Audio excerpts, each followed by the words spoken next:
Welcome to the Lemons and Pineapples podcast. I'm your host, Emma O'Brien, personal development coach, heart math practitioner, dog photographer, and entrepreneur. In this podcast, I share tools, strategies, and amazing guest interviews to help you improve your mindset and your well-being with a sprinkle of fun and probably some mention of dogs along the way. So without further ado, let's squeeze the day. Hi folks, welcome to episode 70 of the podcast. Today my guest is Laura Martinez and we're talking about shamanism and neuroscience and how the two can be connected and how Laura is doing work to bring those two modalities together. First up, a bit about Laura. She is a multifaceted professional, seamlessly merging her roles as a therapist, spiritual healer, author, speaker, and meditation guide. Drawing on her scientific training and expertise in psychoneurological issues, Laura enriches her approach with a deep understanding of shamanic practices, a legacy she inherited from her great-grandmother, the renowned healer Guadalupe Galvan Rivera. Laura guides individuals through life changes, viewing them as opportunities for growth. Her sessions are a fusion of neuroscience techniques, therapeutic approaches, and shamanistic practices tailored to meet the unique needs of each client. Welcome to the podcast, Laura. I am so excited to be here. I love your presence, and I really loved doing the IG Live series with you on Daring Authentically. So I'm so excited to be here. Thank you for having me. Thank you for coming back. So for anybody listening to this, you can hop over to both my Instagram and Laura's Instagram. I'll pop in the show notes and you can watch. We did an Instagram live talking about kind of a different topic from what we're covering today. We were talking about what it means to really show up as your authentic self. And then this podcast is an opportunity for us to hear about what Laura is doing, which is you're a shaman. I'm never sure whether it's a shaman or a shaman. So I think with my British English, it's a shaman, but so forgive me. Yeah, either works. It's tomato, tomato, exactly. Same thing. Yeah. Shaman, shaman, exactly. So I'm super excited to talk to you, Laura. So I know we chatted a little bit already, but for anybody listening, I have been dipping my toes into a bit of shamanic work over the past 18 months with some plant medicine ceremonies and some other, I'm initiated in the Munaiki rites, but I would definitely consider myself to be an amateur shaman at best. So Laura, can you share a little bit about what it means to be a dare I say a professional shaman in 2024? Yeah, that is such a great question. And I have termed that in my private practice as modern shamanism, because it is quite different. When somebody comes to see me, they're expecting me to wear this garb, the shaman garb, and, having the space out in nature, which would be fantastic. But in order to reach the masses, we have to do it in a way that is more clinical. And of course, I'm also a clinical therapist. So I merge the shamanism and the clinical therapy together. And for me, I really believe it looks like taking modern day obstacles, issues, current events, what's happening in my personal community, and being able to apply that holistic medicine of shamanism. And what that really looks like is reminding ourselves to come back to the natural resources, the resources we were born with, the resources that are given to us through nature with water and fire and the elements, and just reminding ourselves to come back to that. I really do think in this modern world, it is totally built for distractions. We have every distraction we can think of. And shamanism in modern day, to me, is reminding ourselves to come back to these ancestral practices that are so healing, that can do so much for us, that we forget about because we've come so far away from living out in nature.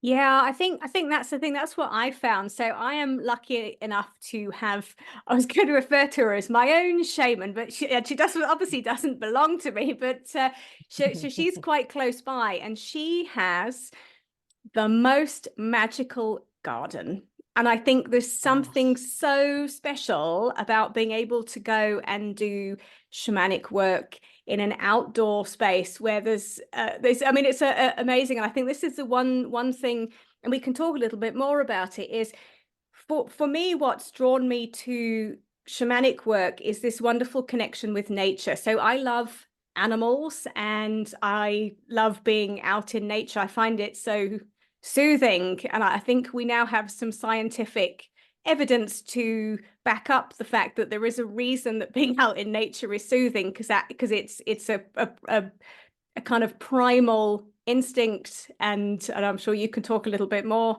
about it, but it's actually it's really good for us because we sit with the energy of the trees and with the birds and the animals, and my shaman's great. She's got when she moved into the house with the magical garden, there was a black dustbin, and a load of bees live in the dustbin, and she just said, I leave the bees. There's a big hive of bees in this dustbin in her garden. And she said, I don't worry about the bees. The bees don't worry about me. I've been there multiple times. The bees have never been a problem, even during plant medicine ceremonies. Thankfully, the bees have not, and it's just it's this living in harmony with our surroundings, which I think is something we have forgotten to do.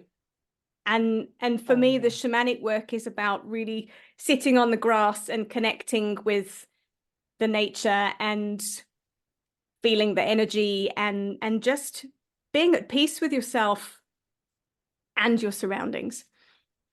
Oh, yeah, absolutely. Whenever I do plant medicine ceremony or I take a client through doing a shamanic ritual, we're always outside. And I actually live on the trail, and it's so beautiful. We have these big trees, and sometimes I'll have clients go out and we'll do grounding and we'll do some shamanic practices. Like one of them is I'll tell them while we're on a walk, I want you to find the tree that really calls to you, the one that you're like, oh, that tree is beautiful and there's something about it.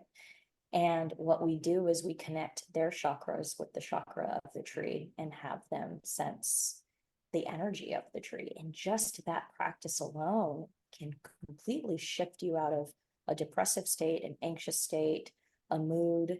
And it's just that reminder that sometimes we don't have to go to pharmaceuticals. Most of the time we really can come back to the resources that were provided to us. Yeah, to find that peace. And I think it's that presence, it's that grounding. Again, there's quite a few studies that have been done with the power of just standing with your bare feet on grass or soil. And it's interesting, the HeartMath Institute did, because I'm a HeartMath practitioner, have done a study with measuring trees and their electromagnetic field, because obviously our hearts generate an electromagnetic field which we're putting out to everybody all the time, so it's important to be mindful of what's in that. But trees also do the same thing, and that's how they're communicating with each other. And I think that's partly part of the science behind why we find it so soothing, because we're actually absorbing energy from the trees and from the animals and the plants that are around. So I mean, it's kind of one of those things that I think this is where people think shamanic work is about magic and sorcery, and I mean, there is a little bit of magic and sorcery, of course, but which is what makes it super cool. But it's also about this nature connection. Yeah, nature connection. I love that you're a HeartMath practitioner. I am also that. So sometimes I'll actually take a biofeedback device and I'll have them go outside. My clients go outside with the device while we're on a walk, right? And being mindful. But yeah, you're absolutely right. It really is about coming back home to ourselves and coming back to that raw, authentic version of you. And I do believe that when we come out of the womb, we're really not prepared for the world ahead of us in so many ways. I mean, think about it. I mean, it almost could be considered a traumatic experience on many levels. I mean, you're going through this birth canal, or if you're a C-section baby, you're going, and you come out and you don't know who you are, and your parents teach you who you are. or your caretakers, and you come out into this world kind of unprepared, you know? And so it's just coming back to that little younger version of yourself and relearning, reprogramming, rewiring the brain to come back to these simple practices. Yeah, I mean, it is so powerful. Wasn't going to go down talking about plant medicine in this podcast, but to hell with it, let's do it. I love it. I have found it to be and for me, doing the Munaiki work, I'll back up the truck slightly before I go down the plant medicine route. I spent time with a group of people, and they're all kind of looking like they're doing shaman stuff, and they were. And a few of them had been on the medicine wheel course for 4 days the week before, so they'd done a little bit more. And I'm British, so I tend to be a bit uptight and awkward. And I'm thinking, I'm been shown how to. I've been initiated in the right, so then obviously we're giving them to each other to practice. And I'm thinking, I sort of feel like I'm pretending to be a shaman here. I don't know that I'm, and I'm not. I was thinking at the time, I'm not sure I really feel like I'm transmitting much energy here. And all of these other people are all looking like they're, and it actually, I think for me, what's really helped me tap my own, and like you say, it's a wonderful turn of phrase of coming home to myself, has been working with plant medicine. Because I think I'm a very type A person. I've not been very open to external energy, shall we say, necessarily. And the psychedelics, I think, just strip away the control, and they strip away all of the tightness and the I'm going to say they do sometimes strip away the intellect, for a while, but it's and that's a great thing. And I've had, every time I've ended up feeling very, very connected to my surroundings, other people, the earth as a whole. And I think it's made me more mindful of the impact I have. And I always find plant medicine kind of sounds like some sort of multi-level marketing scheme, and that every time I've done it, it's sort of said, you need to talk to more people about this. And it is so powerful for the healing work, for reconnecting with yourself. And I think for me, it's made me realize that we are bigger than just this human existence. And I think when we realize that we're part of a greater cosmos, one of the San Pedro ceremonies I did, I saw the middle of the universe and kind of connected with it. And it made great sense to me. That was quite a profound moment. I thought, wow, okay. Yes, Interesting. I get that. I totally get that. Yeah. It's so wonderful, the plant medicine. And there's so many of them, right? I mean, Yeah. I've been really diving into using botany, and I just had a plant medicine ceremony with a large group of people, actually. Not too large. You don't want them to be too large. There's 12 people, which is a really good amount of people. And we did Kana and Kava, which they could pick either one. We had two different ones because the Kana is not great for someone who's already on some pharmaceuticals for mood altering, right? So we wanted to be really careful with that, but the effects were different. The Kana is more of that psychedelic effect and is more mood uplifting and enhancing, whereas the Kava is more of a sedative, right? So it was really interesting and amazing to have people doing these two different medicines together. And then we did an inward dive with the shamanic journey, and it was so beautiful. I mean, you had people talking about how their mother that's passed came back to them during their journey and spoke to her and, gave her words of wisdom. And then you have somebody else telling me, I saw this tiger, and this tiger presented me with this medicine that I need to be with courage and being fierce in my life. And it's all of these different stories and these altering experiences that are going to change the course of our life. And I'm getting goosebumps here. Being a part of that for me is incredible, that I get to help administer these types of experiences. And I'm getting emotional because healers don't heal the person. That's not what we do. Healers, we help the person connect to their own inner healer, because everybody's a healer. Every single person's a healer. And being able to be that catalyst for people with the plant medicine is really powerful. There's a popular saying in shamanism, and it says, and I'm going to totally butcher it. I'm not going to say it quote by quote, but it is, once you lose your mind, this is a very good thing. It's great to lose your mind. We have that expression, oh my gosh, I'm losing my mind. And the shaman would say, that's fantastic. We want you to lose your mind. That's great.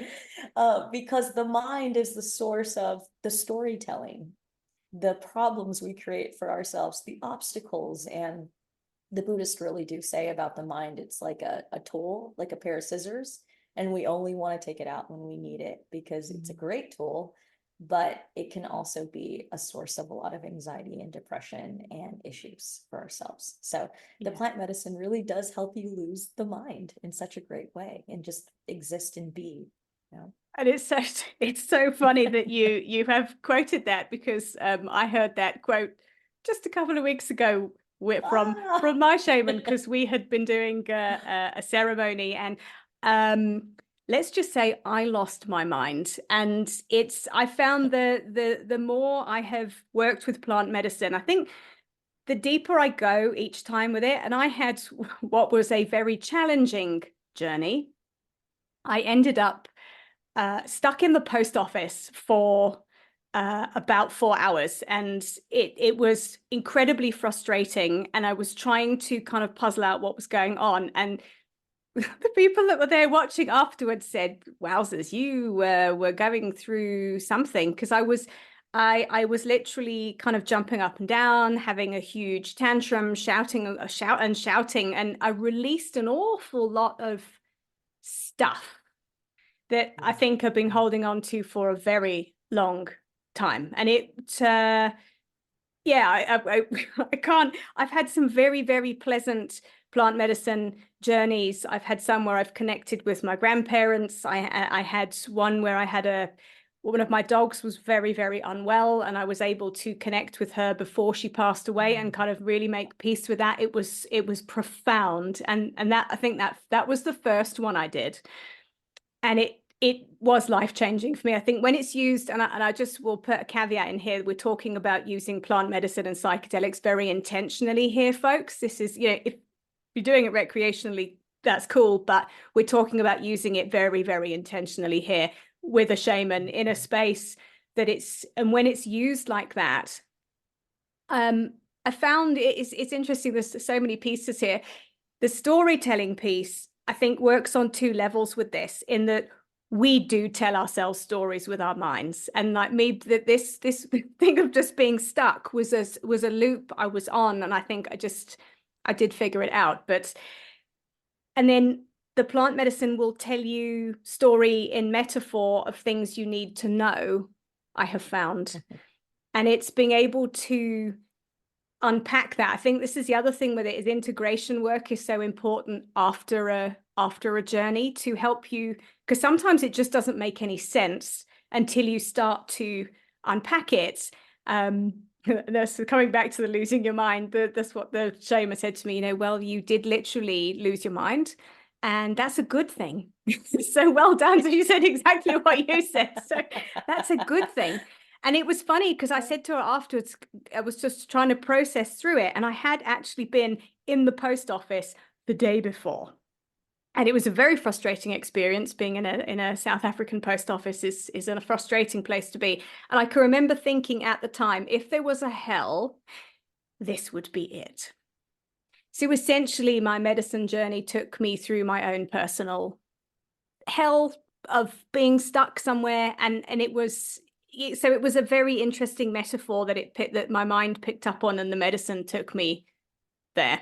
So, but I was questioning it the whole time. And I do have to, I always look at these things with a sense of humor. And I can remember sitting there, why am I in the post office? Of all the places I could have come to, and I'm in the post office. what is going on? And it kind of took quite a while of puzzling this through. And I thought, I know this is for my higher good, but I'm trying to.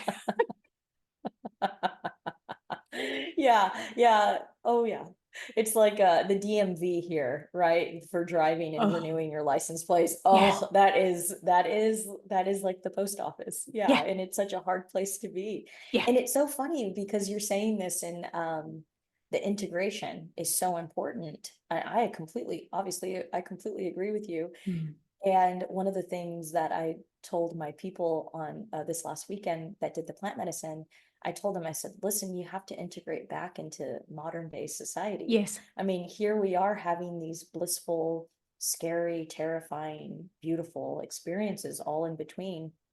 And you have to go back out and go eat a sandwich, you know? So it really is important to do that integration piece. And so I do want to say, for the people that are listening, it is so important that if you're going to take plant medicine, that you find someone to work with, that you integrate that experience with, because some of these experiences can be quite traumatic. Yes.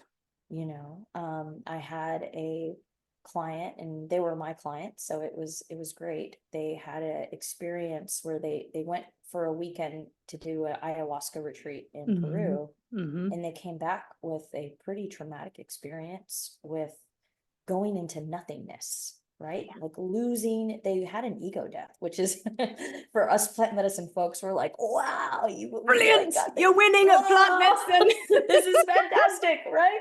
But this was their first time, and Oh, maybe not completely prepared for such an intense experience, such as being in nothing and ceasing to exist, and all the labels and ego that we've built up is now gone. And so they came back from that ceremony, and we integrated it and integrated it. And I mean, I think, and my sessions are usually, I want to say, they're pretty intense. yeah. It's not like we just sit there and talk about the weather. And Mm. it took him a good number of probably 2 or 3 sessions to integrate that one, Yeah. where he felt okay about it and at peace with what had happened. So Yeah. it's so important to work with someone, especially if you are taking the plant medicine, like ayahuasca or psilocybin or any of those. It's really important to work with someone who knows what they're doing.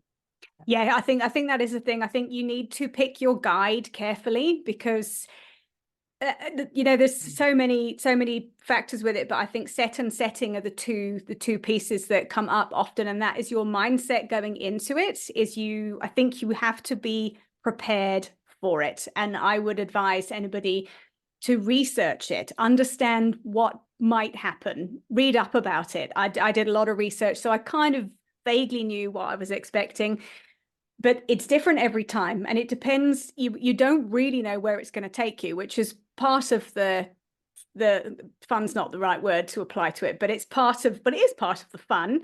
But it's also, you don't know where it's going to take you, so you need to be prepared for the fact that whilst one person in a ceremony can be having the time of their life, somebody else can be going through something very, very, very difficult, and you don't get to choose that necessarily. It gives you what you need, and it will be helpful for you. But this is where this integration comes in, and the setting piece of, you need to feel safe, otherwise you are probably going to have an unpleasant experience.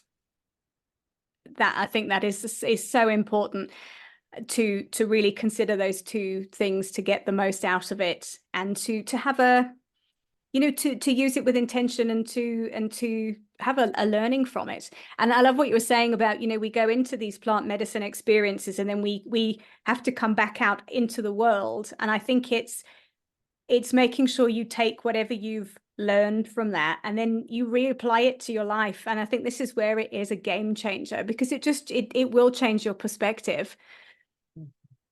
And I think I've read a lot that some people have done plant medicine and then completely uprooted their lives and gone on a different trajectory, because they've realized, actually, what I'm doing has been meaningless, and actually my purpose is over here, and I'm actually going to go for that. Oh yeah. Oh yeah. And I'm smiling so big because I have found that that's my niche of people that I work with are people that have these like altered life reality changes where they're okay, we're doing something completely different than I was doing before. What the heck do I do now? So Yeah. I love working with this type of client because they are at this verge of something really great. And like you said, and having, I love your series of daring authentically and living authentically, because that's what that is all about, is finding your own personal medicine. Mm. And here we are in modern society. We've learned to just replicate everything. You know, we replicate the way we do education, we replicate the way we do engineering, all of it. We're just doing the same jobs over and over again. Mm. And not that that doesn't have a time and a place. But if we really were to tap into our personal medicine of our existence, of why we're here, imagine how many different fields and jobs and creations that we could have in the world. That would be so helpful for us. So that's really my mission, is to help people tap in to their authentic medicine so they can create this expanded version of themselves so they can put that out into the world. I just think it's so wonderful. We went a complete tangent, so I'm going to bring us back to what we had planned to talk about. And my last question for you is how you are combining shamanic stuff. So I know we've got plant medicine is one that we went on a tangent about. There's ritual and there's the ceremony. Can you talk a little bit about the ritual and the ceremony work that you do, and then how you then bring the neuroscience into that to really make this, as you've said, modern day shamanic work? Yes, that's a great question. So I would say that I have a lot of tools in my toolbox because I've got the shamanic side of doing spiritual journeys, soul expanded, rituals, uh, doing spirit animal work. So doing all of this, and then of course the clinical mental health, which I really love, cognitive processing therapy, which is great for trauma, and using all kinds of different, the norm of the therapy skills. And then the neuroscience piece is using neurotherapy and biofeedback and being able to integrate how we are going to rewire the brain. So what I do is I really just merge those three things, and I rely on my intuition to tell me where we need to go. And sometimes it's really helpful to have that neuroscience part in me because I was working, I'll give you an example. I was working with a lawyer for a while, and we actually worked together for a good number, like 2 years, and did some really great work. And when I first started working with him, he was like, I don't want to do the shamanism. I don't want to do that at all. He's like, just Oh, the leave that stuff resistance. out. Yep, leave the feather Yeah. wafting out. That's not for me. I heard you were great. He's a Texas lawyer. Okay, just give you a picture. I Gotcha. heard you were great, but I just don't want to get into any of that stuff. Just didn't do anything for me. And I said, okay, great. So I said we will not do it. So I really met him on a scientific level, right? Mm-hmm. He loved the neurotherapy, the biofeedback, just the common therapy. And we got to this space where I said, if we were, I know I want to respect your boundary and what you told me when we first started working together, but you know me by now. And, I think we have a great rapport. I said, I really think the shaman work is going to be where we need to go now. We've kind of hit, when you're a therapist, you kind of hit a plateau sometimes with clients. And we had made progress, but I could feel it intuitively. We're starting to get this plateau. So he said, okay, I'll do it. So I took him on a shamanic journey, and it was life changing, life changing. He experienced a vision of his future, and he really had never been too invested in finding a life partner. He was really connected to his work, but he saw himself with a woman and a child. And he said, I really think I need to put effort into dating and finding romance. And I want to say he's completely changed his life. I mean, he did an early retirement, is just dad, husband, and he's loving life, so happy. So these sorts of things are what happens whenever we can merge. I can really meet clients where they're at, and then I'll have some people on the completely opposite side of the spectrum. Like, I don't want to do any therapy. I've worked with therapists. It's not my thing. I just want you to just be the shaman woman. That's it. And then bring your rattle. Yes, bring the rattle And the and the drum. Leave the other stuff behind. And I've integrated neuroscience and therapy, even though they were resistant to it. So it's just meeting the client for what they think they need at the moment, but opening and expanding them to maybe something bigger they could use. I think it's just so amazing. And what I hear there is this blend of the creative thought process, the downloads, the things that unfortunately I tend to only get with plant medicine, and they're great to have these ideas, but if we don't bring them into practical action, they just remain in the realm of idea. And if we're too much in our energy of practical action and do, and we're not prepared to look outside of ourselves or allow for any creative space for a new idea to come in, nothing changes either. And it's this wonderful blend of the spiritual, and we are all spiritual beings if we allow ourselves to tap into that, and we are. And then, but we also, if we want to build lives and progress and not live in a cave somewhere, which is not realistic for any of us, unfortunately, is we have to do the work, and we have to figure out what are the blocks in the way of me achieving this thing that I want. And I hear that's where your work with the neuroscience comes in and the therapeutic work comes in. And it's what a beautiful blend of work that you're doing. Oh, thank you. I feel so honored that I get to do this work, and people are changing because of it. It just feels like I'm doing my medicine, which feels so good and so free, so freeing. Yeah. Thank you.